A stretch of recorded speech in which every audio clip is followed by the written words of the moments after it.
Dhaabni koo ABO, dhaabbiin koo dargaggoo, sabni koo Oromoo, biyyi koo Oromiyaa, irbuun too irbuu shinniigaa, miidiyaan koo arraata biyyaalessa Oromiyaa yookiin Oromoo Internaashinaal Miidiyaa, olola boqqolloof qamadiirraa walaba, olola boqqolloof qamadiirraa walaba, dhugaa malee soba kan hin qabne of keessaa, dhugaa malee soba kan hin qabne of keessaa, sagalee bosonaaf oobdii yaadaa, humna weelluu akkasuma oduu biyya alaa kan qabu of keessaa, ammayyuu kan jiru tamsaasa kallattii yookiin laayifii irraa, ammayyuu kan jiru tamsaasa kallattii yookiin laayifii irraa.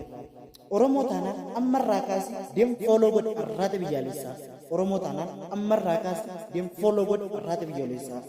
Fooloo qofa gootee dhiisin laayik koomenti shir gochuun wal bira hangaa liinkii yuutuuba isaas ta'e weebsaayitii garaagaraa achuma argatu piroofaayilii isaa jala jira.